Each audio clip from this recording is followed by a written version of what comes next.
Well, the Titans lost this week, but I feel confident about the team's future. I'll explain that on today's episode. What's good, y'all? Welcome back to the Titans Rundown. I am your host, Mike McCamey, and in today's episode, we are going to be over week 2 for the Tennessee Titans and what you might have missed and what I noticed during week 2. Obviously there were some positives that probably were very helpful towards the team's future, but there were also some really strong negatives that, you just look at them and you think, golly, that's just disgusting. Some of the stuff you think it may hold us back in the future. Some of the stuff you look at and you're just like, oh, wow, this is actually something that can still be fixed, right? Specifically one of those, which we will get to. Actually, I think 3 out of those 4 can be fixed really soon. But anyway, there are 4 negatives. Actually, here's something funny. The positives are 5, the negatives are 4. So think about that. These 4 things that were on the negative, and you'll see what I mean whenever I talk about it, were so bad that it cost a game for the rest of this team that actually had some very good moments during this game. All right. And again, just so that actually, I'm not going to get into that. First off, before we get into this, I just want to say this weekend, man, I was reminded about why I love football so much and why I love just in general, just watching it every weekend. Look, this is probably the last time that I will bring it up, but because of just all of the stuff that was going on last week, just some of the stuff that was very saddening, very stressful, all of that type of stuff, I was very grateful that that college football was going to be on that Saturday, and I would be able to watch the NFL and go to the Titan Stadium this Sunday and just get away from it, honestly, and not really have to think about it. So for that, I am grateful for football, and the events of last week really put things into perspective for me. And now, even if our teams are bad, even if the Vols missed a really good game-winning field goal, even if the Titans lost in potential blowout fashion to the Rams, at the end of the day, it's just football. Okay, I promise that's the last time that I'll bring up that whole situation. Okay, because I like to provide y'all an escape from the real world stuff, just like football does for me. So that'll be the last time I bring it up. But I will say this: I think I will be a little bit more unapologetic about my faith now. Just putting that out there. But anyway, let's start out with the positives. Again, whenever it's a win, we start out with negatives and end on the positives. If it is a loss, we start out with the positives and end on the negatives. Basically, the last thing usually matches the result of the week. So let's get into the positives. Starting out with Cam Ward. Okay, there were 2 very obvious positives, I believe at least, that everybody was going to be expecting to see in this episode. And one of those was Cam Ward. Look, hold on. Give me 1 second. So Cam Ward was 19 for 33 with 175 yards and 1 touchdown. Now, yes, there were some things that Cam Ward could have 100% improved on, right? Like, there were some things where it was just like, maybe he could have gotten the ball off a little faster there, which honestly, I'll defend him on that until he actually has a good offensive mind, hints toward the negative section. But, like, again, yeah, he did have some moments where he held on to the ball too long and all of that stuff. But, dude, like, that really does not matter in my mind whenever you scramble out of the pocket, throw across your body, and throw an absolute dime to your receiver on the other side of the field for a touchdown. Golly, he was so good today. And honestly, again, I still felt like that he was completely held back. That was something that was really upsetting. Look, okay, the Titans fan base is not going to be upset if Cam Ward throws a couple of picks. Actually, hold on, that's a lie. Most of them will be upset if Cam Ward throws a couple of picks. But what they won't be upset about is if he makes up for those picks. So the thing is that you just got to let him loose. Let him play freely. Don't try and restrict him into other things. Just let the man play. And don't try and restrict him.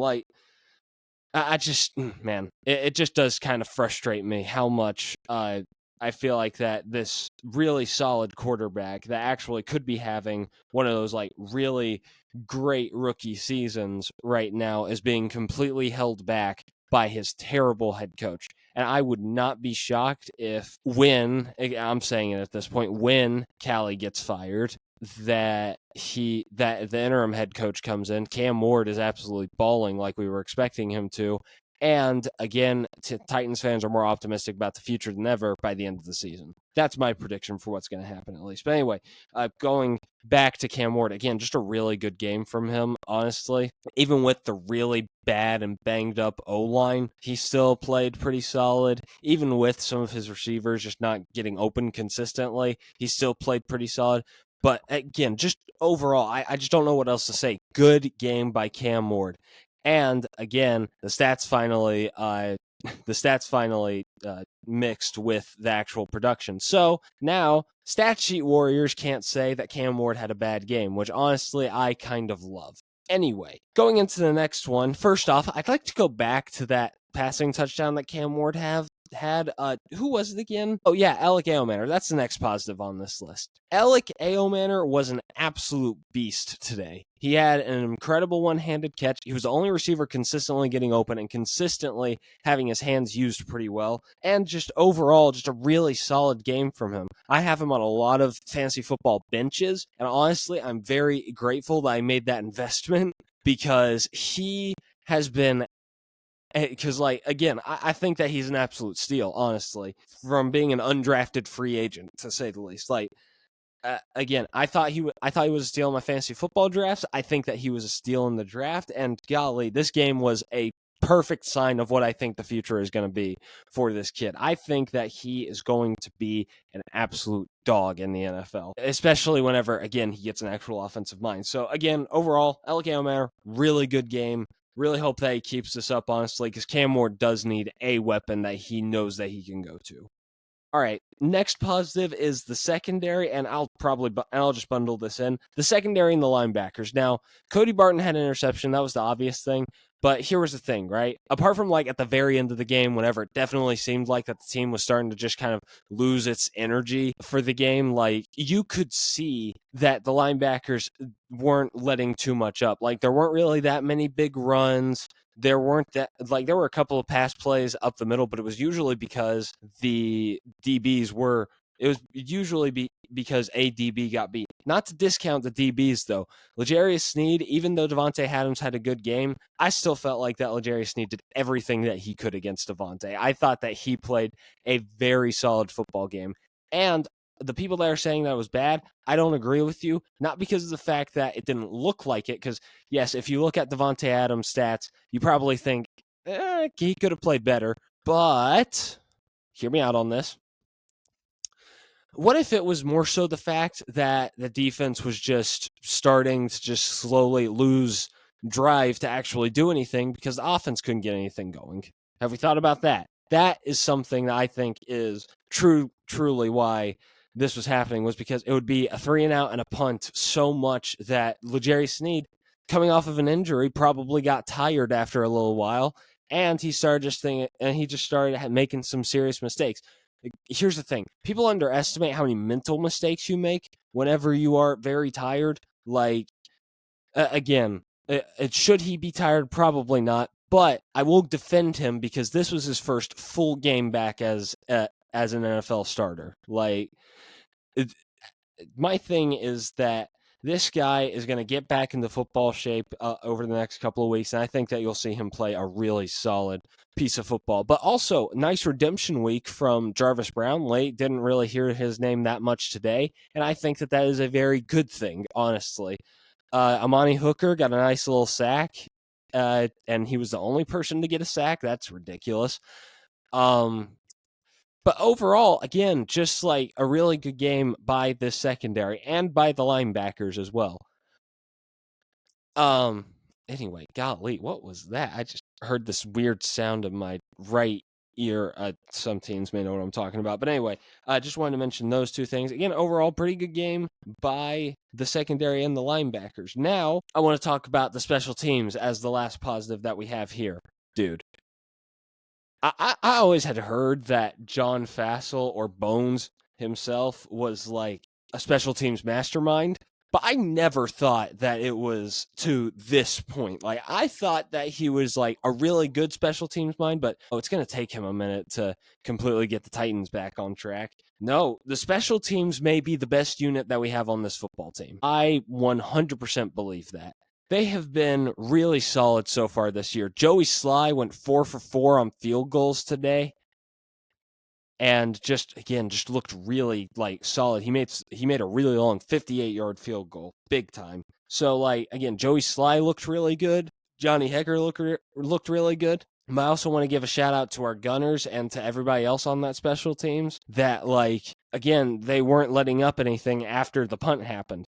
Again, you didn't hear that much about the special teams, for the better. And we blocked an extra point. Now, obviously, that was later on and probably didn't really matter for the rest of the game, but it was just something that was really fun to see, especially in person. Anyway, yeah, that's really it for the positives. Let's move on to the negatives. And I may keep this one a little bit more brief because it is similar stuff to probably what everybody else is saying.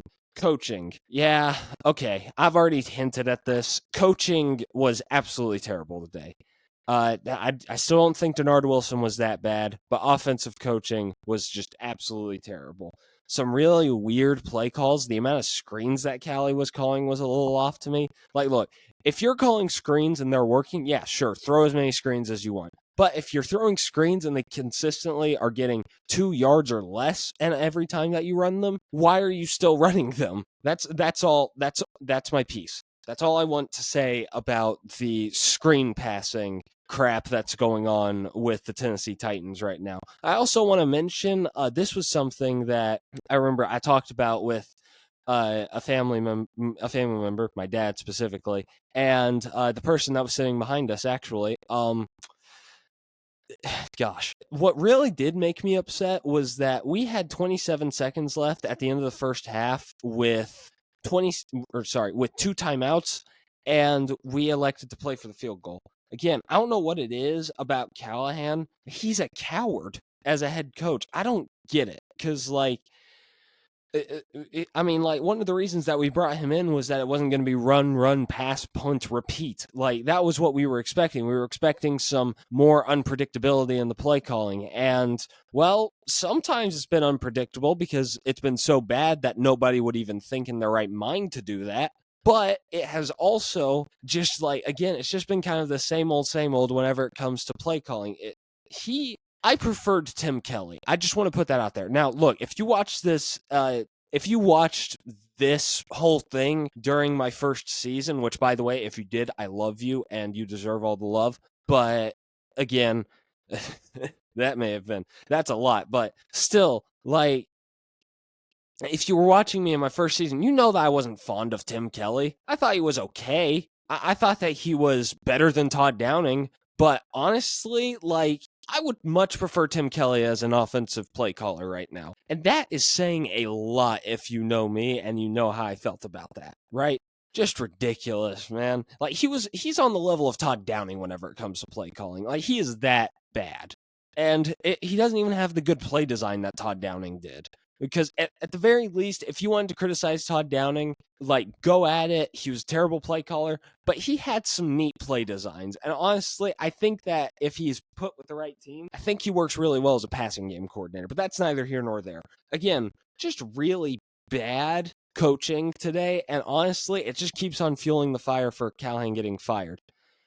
Also, I one more thing about the coaching. Let's just talk. I'm just going to put this here. We had the lead in after the first half. We had momentum going into the second half, like real momentum going into the second half. It took a couple of adjustments by the Los Angeles Rams for us to completely crumble after that. That is absolutely ridiculous. Like, we should not have to.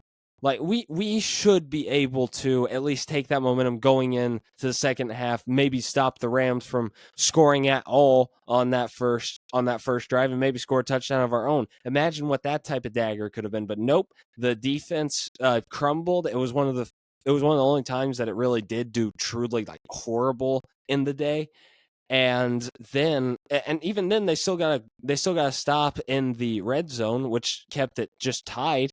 And then Callie elected to just call a really conservative conservative drive, which then led to a great 58-yard field goal by Joey Sly. But again, you can't play for field goals. You got to play for touchdowns, especially whenever you're the lesser of teams whenever it comes to talent. Like, that's the truth. Man, I keep on telling myself, okay, don't go on a long rant about the coaching. Do not go on a long rant about the coaching. But I keep on going on a long rant about the coaching because it's just not good. I don't know how else to describe it. Like, I promise you, these next three things will not be, like, as long as that one was. But at the very least, this makes it known what I think is the true problem with this team. So, anyway, going on to the next thing, D-line / pass rush. Yeah, I think we're pretty sure who we're going to pick in the first round. Not specifically, but it's more of an inevitability at this point that we're going to draft a defensive lineman. Like, look, okay, could the O-line use some work? Yes, but we have J.C. Latham on a rookie contract currently, and I think that he will end up being pretty solid. Kevin Zeitler is a pretty solid right guard. I don't think Lloyd Cushenberry is that bad at center. Peter Skoronski is developing into one of the better left guards in the league. It's just that nobody will recognize it because he's a Titan.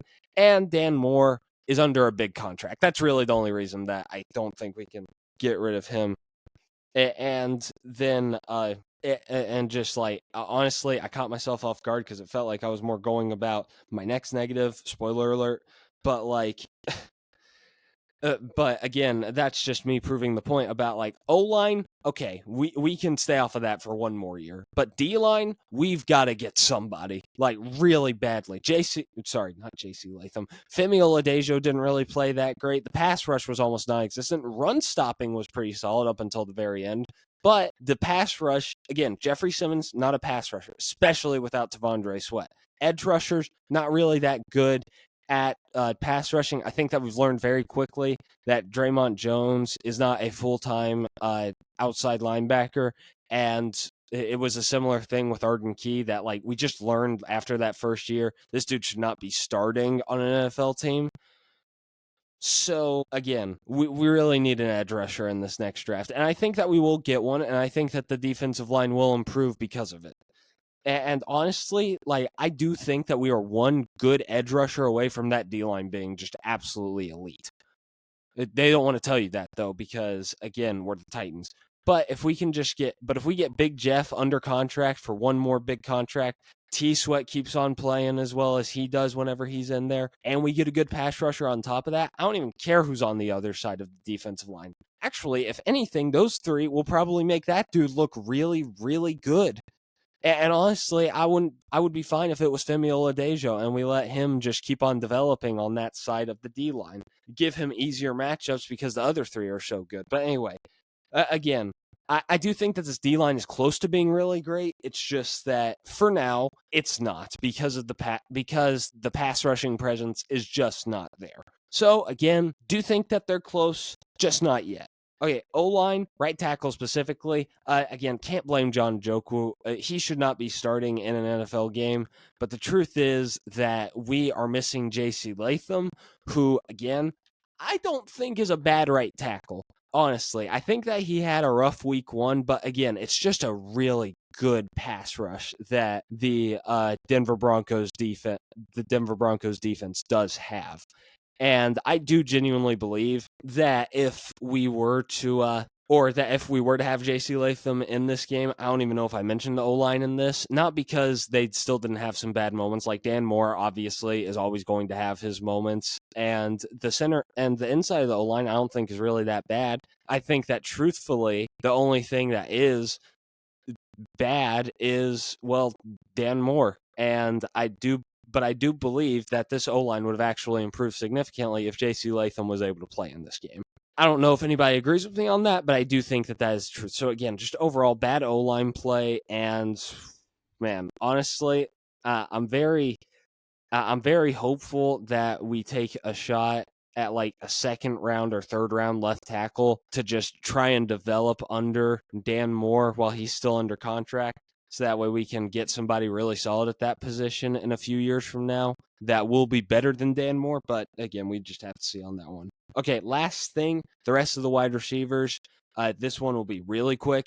Calvin Ridley didn't hang on to a ball, and honestly, it really is starting to feel like that man, I don't know how to describe it. Like, it really is starting to feel like that Cam Ward is losing his trust in him after those 2 dropped passes, after those 3 dropped passes in week 1, and then after he dropped that pass on 3rd and long, whenever he could have very easily gotten a first down out of it. Like, honestly, he very well could be losing trust with Cam Ward by the instant. Tyler Lockett, don't expect that much from him. So, again, he's kind of exempt from this. I was kind of fond of Chimere Dike at Chimere DK, if you will. Like, I do think that he could end up being pretty solid and could end up starting for us. It's just that he does need a little bit more time to develop. I do 100% believe that. So again, like, overall receivers weren't really that great. Okay, so to end off this episode, the top 5 head coaching candidates that I would like to hire when Brian Callahan gets fired. That's not an if anymore. I feel like it's more of an inevitability at this point. This week it is in order. Okay, I actually thought about this. So, and again, I do want to start out with this. Okay, there are probably going to be some people that are upset that I said that I'm doing a top 5 head coaching candidates thing in week 1 and week 2. So here's the thing, right? I would not be doing this if Callahan was coaching good games and we were just losing competitively. That's not what would be happening here. So I don't want anybody to say that. I've gotten some jokes about it. Honestly, I've laughed about it because yes, it does sound really absurd for us to fire a head coach after week 2. But honestly, I think that's the state of this Tennessee Titans team. And here's the thing: if Callie coaches one good game, if he wins, heck, if he even competitively loses and the team is disciplined and his play calling is solid, I will take this off for that episode and I will gladly talk about how great he was, and I will not even touch on any of these head coaching candidates. But we're in this position, so let's talk about it. Okay, top 5. Honorable mentions: John Gruden and Mike McCarthy. Both kind of dinosaurs, if you will. Again, John Gruden has that connection and also is at least safe. And Mike McCarthy, again, is pretty safe. And honestly, I could very easily end up seeing somebody like Mike Borgonzi coming from the Chiefs organization, and the Chiefs organization hired Andy Reid to get them back on the right track. Somebody that was considered old and out of it by the time that his career was over in Philadelphia, and he struggled with clock management. I mean, like, do both of those not ring a bell? That's the first thing. But the second thing is that also they're not the smallest people. Like, that's part of it.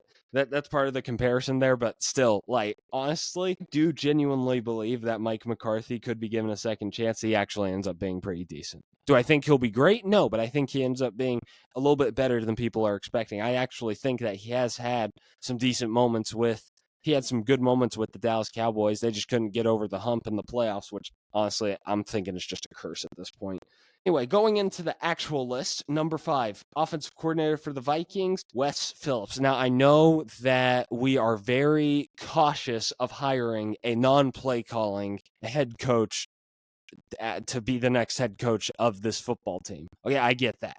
But I'm sorry. I can't just try and just stay away from somebody that is a McVay disciple that is coached with McVay and then went on to be the offensive coordinator for potentially one of, if not the best head coaches in the NFL right now. Like, I just can't pass up on that. You got to at least take a look at him.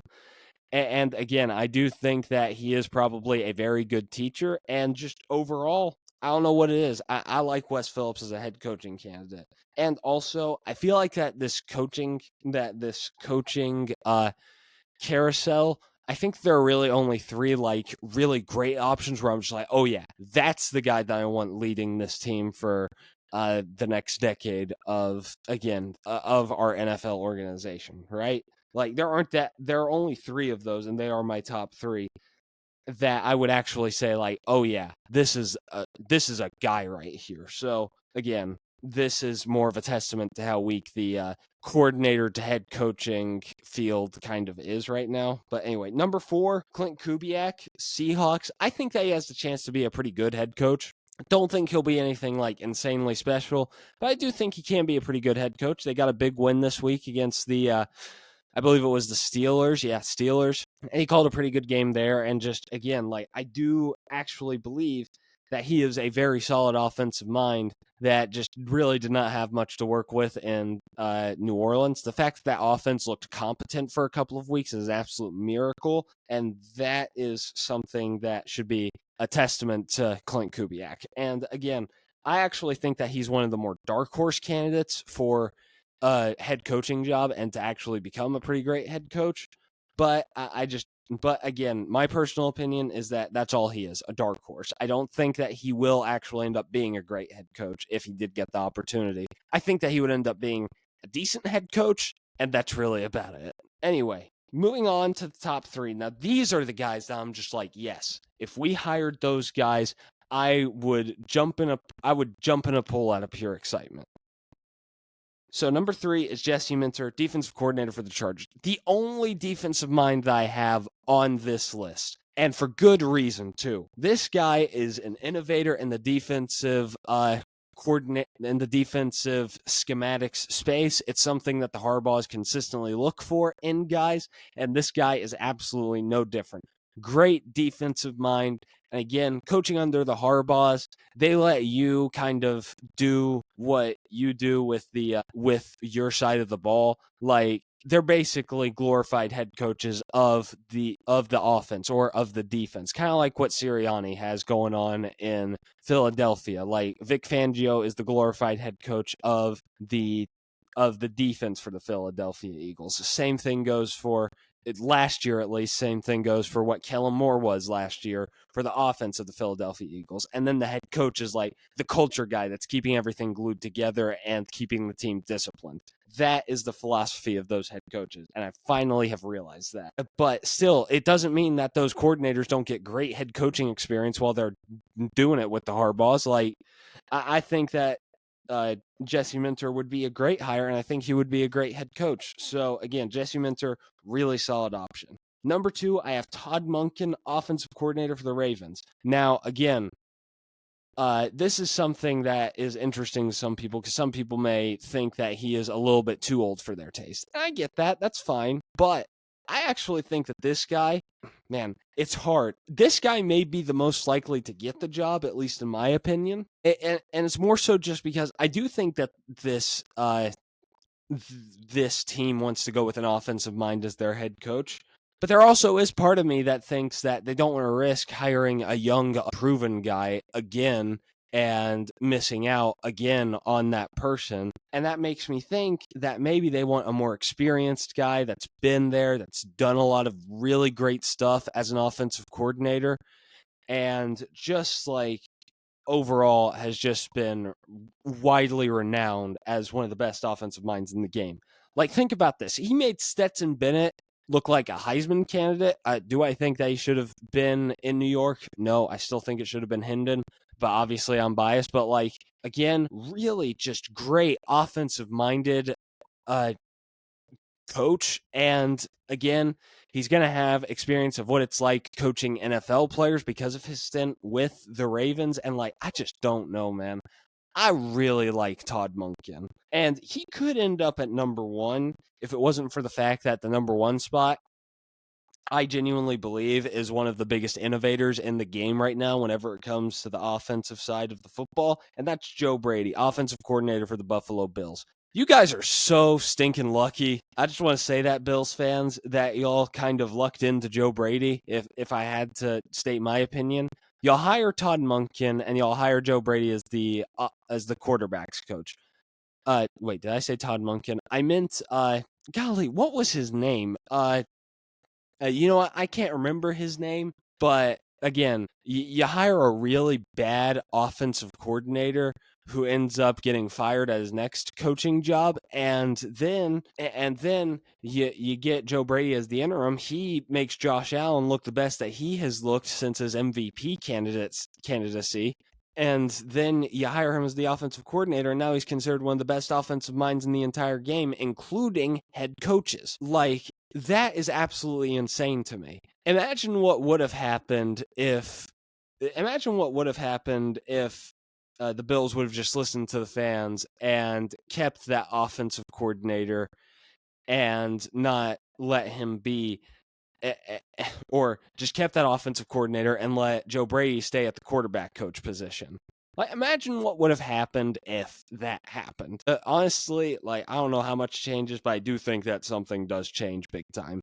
But again, rant aside, Joe Brady is just such a mastermind, dude. There was a really good video that I watched. I'll try and leave it in the description about his schematics. Like, dude, I don't know how to describe it. Like, I think that again, I don't think he was ready for a head coaching spot for a while, but I do think that he finally does have the preparedness to be a head coach. He's young.